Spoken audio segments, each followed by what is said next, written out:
बहू जब भी खाने बैठती तो सास टुकुर टुकुर देखती। प्रतिभा के 2 महीने पहले ही शादी हुई है। ससुराल पक्ष में पति के अलावा सास ससुर और ननद रीता है। रीता की शादी हो चुकी है। प्रतिभा के पति सिक्योरिटी कंपनी में फील्ड ऑफिसर की नौकरी करते हैं। हफ्ते में ही घर आ पाते हैं और ससुर जी बैंक में कार्यरत हैं। सुबह जाते हैं और शाम को घर आ जाते हैं। घर में प्रतिभा और सास ममता ही रहती थी। वैसे भी प्रतिभा को सास से कोई शिकायत नहीं है, लेकिन जब प्रतिभा खाने को बैठती तो सास टुकुर टुकुर देखती। उसको सास का ये बर्ताव कुछ ठीक नहीं लगा। एक दिन दोनों सास बहू नाश्ता कर रही थी। जैसे ही प्रतिभा ने खाने के लिए तीसरा पराठा उठाया, सास ने बीच में टोका और कहने लगी, हाय बहू, तुम इतना खाती हो? इतने पराठे सेहत के लिए ठीक नहीं है। तुम पहले से ही इतनी मोटी हो और मोटी हो जाओगी, बीमारियां घेर लेंगी।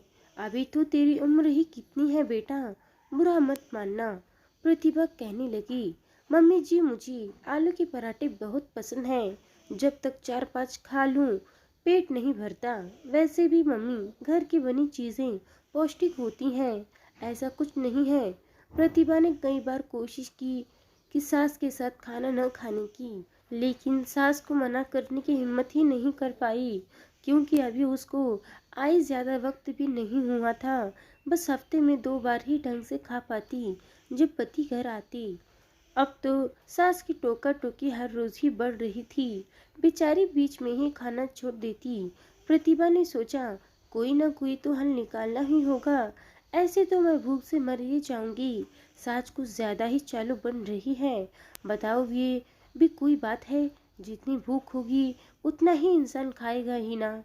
कोई ना कोई तो रास्ता निकालना ही होगा। पूरे दिन तो सास घर का सारा काम करवाती है और खाने बैठो तो ज्यादा चावल मत खा, ज्यादा बटर मत लगा। सास कुछ ज्यादा ही चतुर बन रही है। क्यों न सासू माँ दोपहर में अपनी सहेलियों के साथ गप्पे लड़ाने जाती हैं। उस समय कुछ अपनी पसंद या यमी सा बनाकर खाया जाए। दूसरे दिन प्रतिभा ने ठीक वैसे ही किया। अपनी मन पसंद का व्यंजन बनाया और जी भर खाया।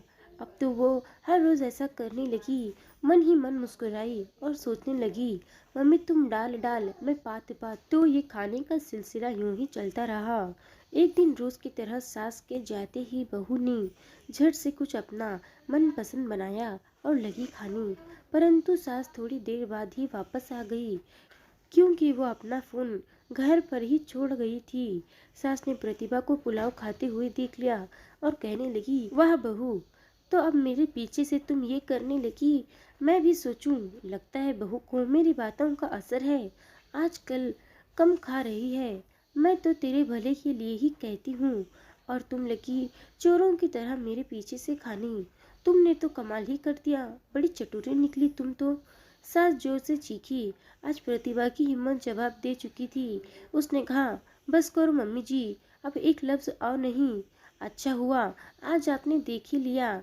ऐसे छुप छुप कर खाने से मेरा मन भी आत्मग्लानि से भर चुका था, और मैं आपसे कहने ही वाली थी कि मैं कोई इस घर की नौकरानी नहीं हूँ जो आपकी मर्जी से खाऊंगी। कितना खाऊंगी और कब खाऊंगी? पूरे दिन घर का सारा काम करवाती हैं आप, और खाना क्या पड़ोसियों के घर से खाऊंगी भला? शर्म आनी चाहिए आपको। खाने पर बैठते ही आप क्या टोटा टोकी शुरू हो जाती है। मैं कोई बच्ची नहीं हूँ, सब समझती हूँ। आत्मग्लानि से, और हाँ, कान खोलकर सुन लो, आगे से टोका टोकी तो दूर की बात है, मेरे साथ खाने की कोशिश भी मत करना, वरना मेरे दिल में जो बची कुची इज्जत है ना आपके लिए, वो भी चली जाएगी। सास का तो मानो काटो तो खून नहीं, वो वाली हालत हो गई। बुढ़िया की तो बोलती ही बंद कर दी प्रतिभा ने। और उस दिन के बाद सास ने प्रतिभा के साथ खाना तो दूर, टोकना भी छोड़ दिया। प्रतिभा ने क्या सही किया? आप कमेंट कर जरूर बताएं।